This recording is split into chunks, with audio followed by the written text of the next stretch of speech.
Hey guys, स्वागत है आप सभी का हमारे चैनल में। तो जैसा कि आप सभी जानते हैं कि 25 सितंबर को प्यून एग्जाम होना है और हम आपकी तैयारी को मजबूत बनाने के लिए रोज नई नई क्लासेस लेके आ रहे हैं। तो आप सभी भी इस वीडियो का फायदा उठाएं और अपनी तैयारी को मजबूत बनाएं। और गाइस, अगर आप इस चैनल पे नए आए हैं तो इसे सब्सक्राइब जरूर कर लें ताकि ऐसे ही वीडियो आपको रोज मिले। और गाइस, आप वीडियो को पूरा देखा करें ताकि आपको नॉलेज जो है वो भरपूर मिले। तो चलिए आज का पहला क्वेश्चन स्टार्ट करते हैं। निम्नलिखित में से किस उद्योग के लिए भारत सरकार की औद्योगिक नीति के अनुसार औद्योगिक लाइसेंस की आवश्यकता है? देखिए, यहाँ पे बात कर रहे हैं औद्योगिक लाइसेंस की आवश्यकता की। ठीक है, आप सभी जानते हैं लाइसेंस की आवश्यकता तो हमें बहुत सारी चीजों के लिए होती है, बिजनेस के लिए भी होती है, पर यहाँ बात हो रही है औद्योगिक लाइसेंस की। तो देखिए, जैसे कि आप सभी जानते हैं कि जैसे शराब बेचने के लिए लाइसेंस की जरूरत पड़ती है, ठीक है, उसी प्रकार जो औद्योगिक विस्फोट होता है उसके लिए औद्योगिक लाइसेंस की जरूरत पड़ती है। अब बात करिए औद्योगिक विस्फोट क्यों होता है। जैसे कोयला निकाला जाता है या कोई इंडस्ट्री लगाई जाती है तो कहीं कहीं पे ऐसा जरूरत पड़ता है जहां हमें विस्फोट करना पड़ता है। आप सभी ने KGF 2 चैप्टर में देखा होगा कि वहां पे जो खदानें थी सोने की, उसको विस्फोट करके निकाला गया था। उसी प्रकार से सरकार को बहुत सारी चीजों के लिए विस्फोट की आवश्यकता होती है। जैसे बात की जाए कि जब कोयले के खदान में या कुछ बड़े बड़े पत्थर होते हैं जिन्हें हटाने के लिए या निकालने के लिए विस्फोट की आवश्यकता होती है, तो इसके लिए हमें औद्योगिक लाइसेंस की आवश्यकता पड़ती है। ठीक है गाइस, तो ऑप्शन सी इसका करेक्ट आंसर हो जाएगा। चलिए अगला क्वेश्चन है, पेपर गोल्ड पद का आशय क्या है? तो गाइस देखिए, ये पेपर गोल्ड पद क्या होता है। तो पेपर गोल्ड पद जो होता है वो एक विशेष प्रकार का आहरण का अधिकार होता है, जो अंतरराष्ट्रीय मुद्रा कोष का विशेष आहरण अधिकार, जिसे SDR भी कहते हैं, SDR। ठीक है, इसके मूल्य का जो निर्धारण होता है वो IMF के द्वारा हर 5 साल में आयोजित होता है। किसके द्वारा आयोजित होता है? इसका मूल्य का निर्धारण वो IMF के द्वारा 5 साल में, हर 5 साल में इसके मूल्य का निर्धारण किया जाता है। तो पेपर गोल्ड पद का आशय क्या है? अंतरराष्ट्रीय मुद्रा कोष का विशेष आहरण अधिकार, जिसे क्या बोलते हैं? SDR। ठीक है, तो ऑप्शन ए इसका करेक्ट आंसर हो जाएगा। चलिए देखिए, पेपर गोल्ड को विशेष आहरण अधिकार भी कहा जाता है, जिसके मूल्य का निर्धारण जो है वो IMF के द्वारा प्रति 5 साल में आयोजित होने वाले समीक्षा बैठक में की जाती है। यह IMF के द्वारा 1969 में चलन में लाया गया। चलिए अगला क्वेश्चन देखते हैं, इनमें से कौन महारत्न वर्ग की इकाई नहीं है? देखिए यहाँ पे क्या बोल रहे हैं, महारत्न वर्ग। तो देखिए ये महारत्न क्या होता है, मैं आपको बता दूं कि जो कंपनियां होती है उनको 3 भागों में डिवाइड किया गया है। ठीक है, कौन कौन से 3 भाग हैं? तो देखिए, पहला होता है मिनी रत्न, मिनी रत्न।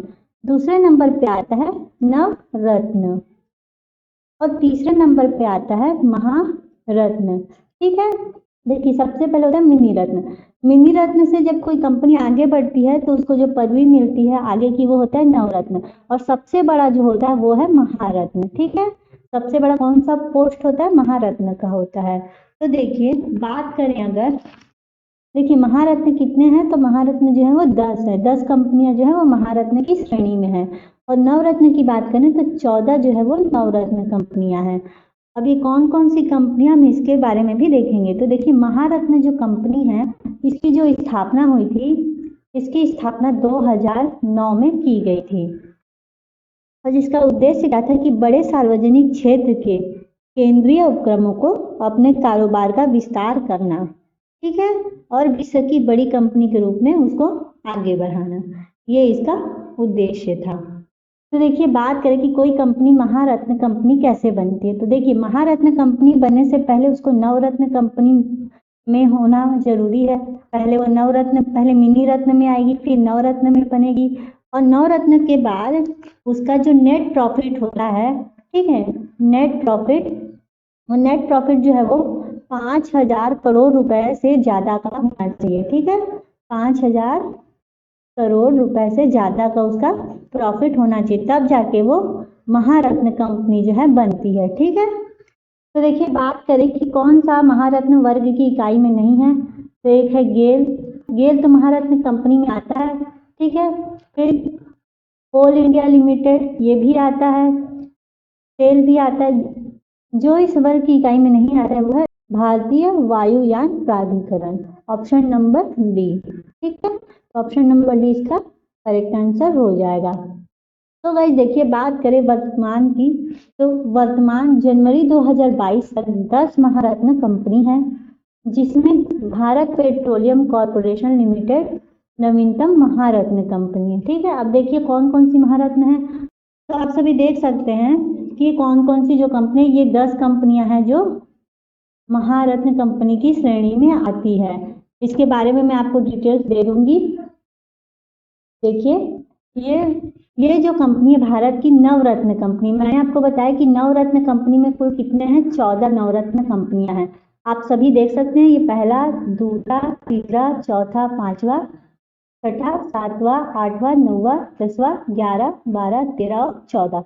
ये 14 जो है वो ये नवरत्न कंपनियां हैं। आप इनको देख लीजिएगा अच्छे से। अब आगे देखते हैं, ये जो है महारत्न कंपनी है। कौन सा है ये? महारत्न कंपनी। ये महारत्न कंपनियां हैं। मैंने बताया कि 10 महारत्न कंपनियां हैं, आप सभी देख सकते हैं। ये 1 से लेके पूरे 10 तक के जो है वो महारत्न कंपनी हैं। गाइस आप चाहें तो इसका स्क्रीनशॉट ले सकते हैं, आपको आसानी होगी। और एक और चीज मैं आपको बता दूं कि महारत्न कंपनी जो अभी 10 थी, वो जो है 10 से बढ़ के 11 हो गई है। क्यों 11 हो गई? क्योंकि इसमें एक पावर फाइनेंस कॉर्पोरेशन लिमिटेड जो है वो एक और एक्स्ट्रा जुड़ गया, जो किसमें था पहले बात करें तो ये नवरत्न में था, लेकिन नवरत्न कंपनी का जो एक था वो अब महारत्न में शामिल हो चुका है। देखिए ये नवरत्न में मैंने जो बताया, ये पावर फाइनेंस कॉर्पोरेशन लिमिटेड, अब ये इसका प्रमोशन हो चुका है, ये नवरत्न से निकल के महारत्न में जा चुका है, ठीक है गाइस। आप इस चीज को ध्यान रखिएगा, आप इसका स्क्रीनशॉट ले सकते हैं। तो गाइस चलिए अगला क्वेश्चन है, एक नवरत्न कंपनी एक परियोजना में स्वतंत्र रूप से कितनी धनराशि का निवेश कर सकती है? तो देखिए गाइस, कितने धनराशि का निवेश कर सकती है? वो है 1000 करोड़ रुपए तक का निवेश कर सकती है, ठीक है गाइस। ऑप्शन डी इसका करेक्ट आंसर हो जाएगा। चलिए अगला क्वेश्चन है, एक अंतरराष्ट्रीय वित्तीय सेवा केंद्र स्थापित किया गया, कहाँ स्थापित किया गया है? तो देखिए ये गांधीनगर में स्थापित किया गया है। ऑप्शन ए इसका करेक्ट आंसर हो जाएगा। तो गाइज आप सभी जानते हैं कि जो प्यून एग्जाम है वो अगले मंथ होने वाला है और समय हमारे पास बहुत कम है, तो हम आपके लिए ऐसे ही वीडियो लेके आते रहते हैं। तो गाइज हम आपके लिए एक और चीज लेके आए हैं, प्यून एग्जाम से related test series. Peon exam से रिलेटेड टेस्ट सीरीज हम लेके आए हैं आपके लिए। आप इस टेस्ट सीरीज को दिला सकते हैं और अपनी तैयारी को और भी ज्यादा बेहतर बना सकते हैं। बात करें इस टेस्ट सीरीज की, तो ये टेस्ट सीरीज जो है वो 5 सितंबर से चालू होगा, ठीक है। 5 सितंबर से चालू होगा और इसका रजिस्ट्रेशन जो है वो चालू हो चुका है। आप इसका रजिस्ट्रेशन करा सकते हैं, आपको लिंक डिस्क्रिप्शन बॉक्स में मिल जाएगा। बात करें इस टेस्ट सीरीज के प्राइस की, तो मात्र 150 रुपए में आपको ये पूरा टेस्ट मिलेगा। इसमें टोटल 8 टेस्ट आपको मिलेंगे, ठीक है गाइस। और ये 8 टेस्ट जो है इसका प्राइस जो मात्र 150 रुपए है। अगर आपको इस टेस्ट से रिलेटेड जानकारी चाहिए तो आप हमारे मोबाइल नंबर पे 8305843617 इस नंबर पे कांटेक्ट करके पता कर सकते हैं और आपको डिस्क्रिप्शन में भी इसका लिंक जो है दे दिया जाएगा, वहां से आप रजिस्ट्रेशन कर सकते हैं और फीस जमा करके आप ये टेस्ट दिला सकते हैं। तो गाइस बात करें कि ये टेस्ट कितने तरीके से आप दिला सकते हैं, तो पहला जो तरीका है कि आप यहाँ पे आपको एक लिंक प्रोवाइड किया जाएगा, उस लिंक के माध्यम से आप टेस्ट को दिला सकते हैं और साथ ही साथ आपको दोनों तरीका हम देंगे, आपको जो तरीका बेहतर लगता है आप उससे दिला सकते हैं। तो पहला आपको लिंक दिया जाएगा और दूसरा जो है वो आपको इसका PDF प्रोवाइड किया जाएगा और साथ में OMR शीट दी जाएगी। तो आपको जो PDF दिया जाएगा उसको आप प्रिंट करा के, OMR शीट को प्रिंट करा के आप इसे भर के हमें व्हाट्सएप कर सकते हैं, हम आपको चेक करके बता देंगे और साथ ही साथ आपको इस टेस्ट सीरीज का फुल डिटेल्स भी मिल जाएगा। तो गाइस इसी के साथ आगे बढ़ते हैं। देखिए अगला क्वेश्चन है, निम्नलिखित कथनों पर विचार कीजिए। देखिए ये कथन दो प्रकार का है, ये पहला कथन है, ये दूसरा कथन है। गोरेवाला समिति की संस्तुति के फलस्वरूप भारतीय स्टेट बैंक की स्थापना हुई। देखिए पहला कथन बोला कि जो भारतीय स्टेट बैंक की स्थापना हुई वो गोरेवाल समिति के फलस्वरूप हुई थी। दूसरा जो कथन है, छत्तीसगढ़ वाणिज्यिक बैंकों का राष्ट्रीयकरण 15 अप्रैल 1980 को हुआ।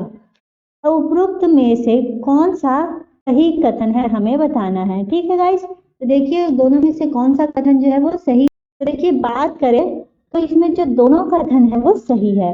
ठीक है, पहला और दूसरा दोनों कथन सही है। भारतीय स्टेट बैंक की जो स्थापना हुई थी वो गोरेवाल समिति के फलस्वरूप ही हुई थी, और छत्तीसगढ़ की जो वाणिज्यिक बैंक है उनका राष्ट्रीयकरण जो हुआ था 15 अप्रैल 1980 को हुआ था। ठीक है गाइस, तो इसमें जो है दोनों सही है, ऑप्शन सी इसका करेक्ट आंसर हो जाएगा। अगला क्वेश्चन है, किस समिति के द्वारा धारा 88 के अंतर्गत मिलने वाली कर राहत खत्म करने की सिफारिश की थी। है कौन सी समिति ने सिफारिश की थी। देखिए बात करें सोम समिति की, तो सोम समिति का जो गठन हुआ था वो जुलाई 2013 में इसका गठन किया गया था, और इसका जो उद्देश्य था वो कर संबंधी मुद्दे और विवादों पे था। ठीक है, बात करें चिलैया समिति की, तो चिलैया समिति का संबंध किससे था, कर सुधार से था। मैंने आपको अपनी पिछली वीडियो में भी बताया है। रंगराजन समिति की बात करें तो इनका जो काम था वो गरीबी आंकड़ा का काम था। ठीक है, गरीबी आंकड़े जो जारी करने का काम था। केलकर समिति की बात करें तो केलकर समिति जो है वो प्रत्यक्ष कर ढांचे में सरलीकरण का सुधार करती थी। तो जो राहत खत्म करने वाली जो सिफारिश थी कर राहत की, वो केलकर समिति के द्वारा ही की गई थी। ठीक है गाइस, तो ऑप्शन डी इसका करेक्ट आंसर हो जाएगा। देखिए सोम समिति, वित्त मंत्रालय ने जुलाई 2013 में पार्थ सारथी सोम की अध्यक्षता में एक समिति का गठन किया था, जिसका प्रमुख उद्देश्य था कर संबंधी मुद्दों और विवादों पर उद्योग समूहों और सरकार के बीच विचारों के आदान प्रदान और उनका समाधान करना था। चिलैया समिति की बात करें तो इनका संबंध किससे था, कर सुधार से इनका संबंध था। केलकर समिति प्रत्यक्ष कर ढांचे में सरलीकरण एवं सुधार हेतु।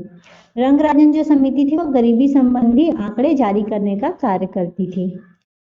तो गाइस चलिए अगला क्वेश्चन देखते हैं। राष्ट्रीय विकास परिषद मुख्यतः संबंध है, किससे संबंधित है। देखिए राष्ट्रीय विकास परिषद जो है वो, तो देखिए ये भारत में मुख्य विकास योजना के अनुमोदन और मूल्यांकन से संबंधित है। ऑप्शन सी इसका करेक्ट आंसर हो जाएगा। अगला क्वेश्चन है, योजना में कोर सेक्टर का तात्पर्य है। ठीक है, तो देखिए कोर सेक्टर उद्योग से तात्पर्य क्या होता है, तो देखिए अर्थव्यवस्था के दीर्घकालीन आर्थिक विकास से होता है। ठीक है, अर्थव्यवस्था के दीर्घकालीन आर्थिक विकास, अर्थव्यवस्था के दीर्घकालीन आर्थिक विकास से है। ठीक है, अब देखिए योजना में कोर सेक्टर का तात्पर्य किससे पूछा है, तो चयनित आधारभूत उद्योग से है। ठीक है, कोर सेक्टर जो है वो बहुत सारे तरीके के होते हैं, तो ऑप्शन डी इसका करेक्ट आंसर हो जाएगा। देखिए किसी भी देश में कोर सेक्टर उद्योग से तात्पर्य अर्थव्यवस्था के दीर्घकालीन आर्थिक विकास से है। कोर सेक्टर के अंतर्गत निम्नलिखित उद्योग आते हैं। कौन कौन से उद्योग आते हैं, तो देखिए कोयला, कच्चा तेल, उर्वरक, स्टील, पेट्रोल रिफाइनिंग, बिजली, नेचुरल गैस और सीमेंट, ये जो है सभी कोर उद्योग में आते हैं। चलिए अगला क्वेश्चन देखते हैं। संघीय सरकार के बजटों में राजकोषीय घाटे के बड़े भाग की पूर्ति की जाती है। तो बड़े भाग की जो पूर्ति की जाती है किसमें की जाती है, तो वह घरेलू उधारों से की जाती है। ऑप्शन बी इसका करेक्ट आंसर हो जाएगा।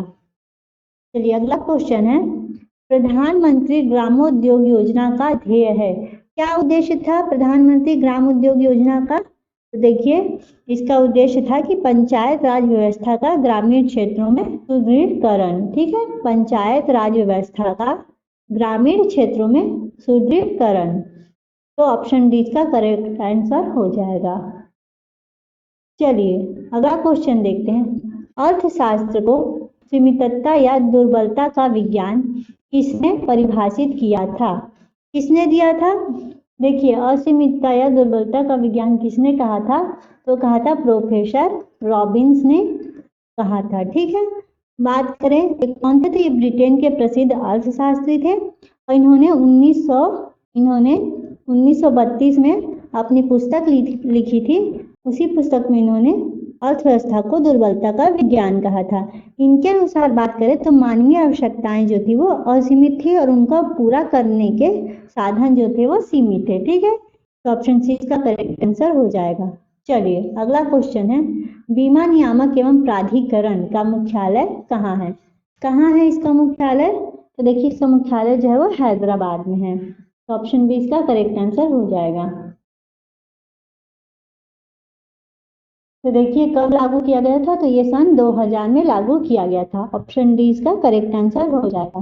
देखिए, आर्थिक सुधारों तथा उदारीकृत परिदृश्य के प्रकाश में फेरा को फेमा द्वारा प्रतिस्थापित किया गया था। ठीक है, पहले इसे हम फेरा के नाम से जानते थे, इसका नाम चेंज करके फेमा कर दिया गया था।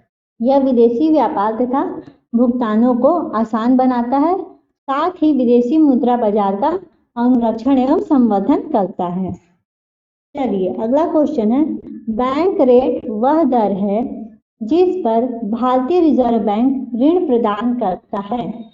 तो देखिए वो है अनुसूचित वाणिज्यिक बैंकों को। ठीक है, किसको प्रदान करता है? अनुसूचित वाणिज्यिक बैंकों को प्रदान करता है।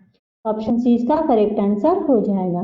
चलिए, भारत में वित्तीय क्षेत्र को कौन सा बैंक नियंत्रण रखता है? भारत में वित्तीय क्षेत्र को जो बैंक नियंत्रण रखता है वो है भारतीय रिजर्व बैंक।